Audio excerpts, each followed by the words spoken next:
Former Malawian President Dr. Joyce Hilda Banda has praised the leadership qualities of the first president of Nigeria, the late Dr. Nnamdi Azikiwe, and urged African leaders to embrace his philosophy for a united Africa and development. She also blamed the current African leaders for the poverty and lack of development ravaging the continent and called on the ordinary citizens to employ radical action to compel their leaders to be accountable, visionary, and work collaboratively in tackling the challenges of African countries. She made the call while delivering lecture at the 12th annual Zik lecture series on the theme Reclaiming Zik's World, Climate Justice and Africa's Sustainable Development, organized by the Faculty of Social Sciences, Nnamdi Azikiwe University, UNIZIK, Awka, Anambra State. The former president particularly condemned African leaders who forced themselves to the leadership position of their countries through vote buying and falsification of election results, and stated that such practices were counterproductive to providing good governance and advancing democracy. She stated, for instance, that during the last Malawian general election in 2020, the incumbent president had altered the results of the election in his favor, but that the award-winning Malawian judiciary nullified the election.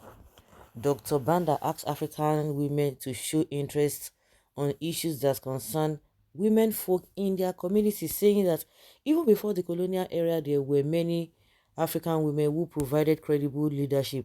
Other speakers at the event include the presidential candidate of the Labour Party in the 2023 general election, Mr. Peter Obi, Governor of Anambra State, Professor Chukwuma Soludo, and his Oyo State counterpart Seyi Makinde, benefactor of the sixth annual lecture series, Senator Ben Obi, and Vice Chancellor of the Nnamdi Azikiwe University, UNIZIK Awka, Professor Charles Simone, eulogized Zik's vision for Africa leadership, unity, and development.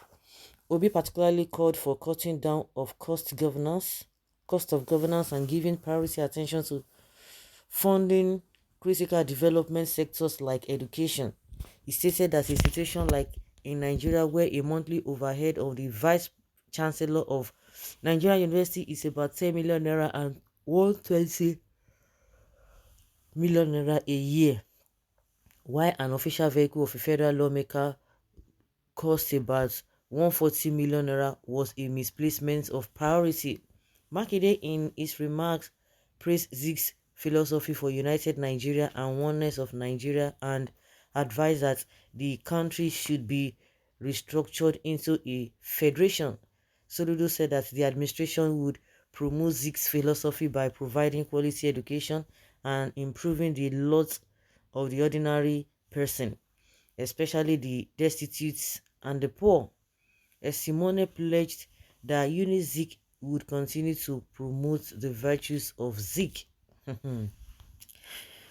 Well, I was just trying to listen to all of them and trying to figure out whether what they are saying matches with what they have done, whether still in office or why they were in office. I was just trying to relate all of them. The only person I can really small, little way to relate with what he's saying with what is on ground is just Peter B. Just look and small. Like Makinde now. I just remember Makinde in the area of security. We know when Fulani men were there, when Buhari was there, and the Fulani men were always, were all over the place, causing mayhem, causing havoc, chaos here and there. What did he really do? I'm talking in the area of security. He didn't do nothing. And they started again in this Tinubu'S regime. He has never said anything. It's always what they want to get.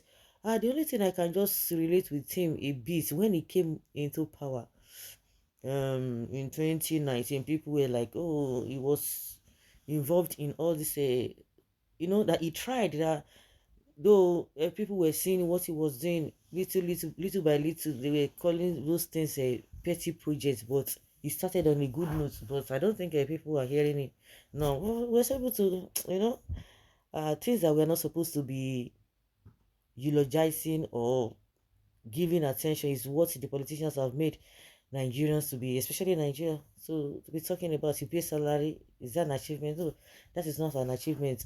In what area are you creating job? In what area are you creating revenue?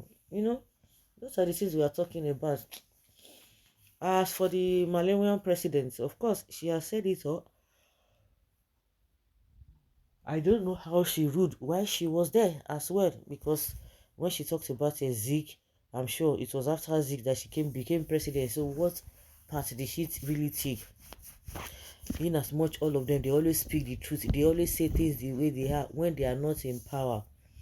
Of course, the typical example of when she talked about the judiciary in Malawi, and of course you know what is happening in Nigeria.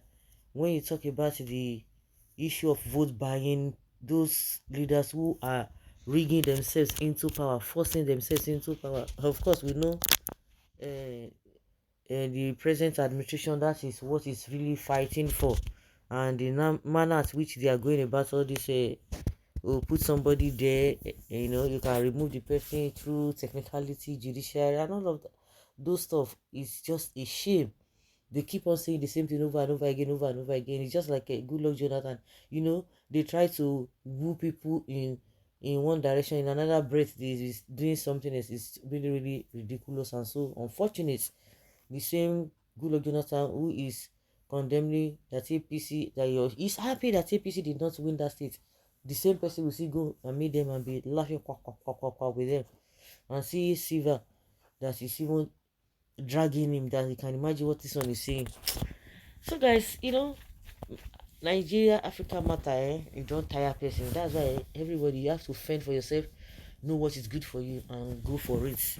Because these guys, what they say is different from what they do in the recent. Leave your comment down there below and let us have your take on this. Thank you.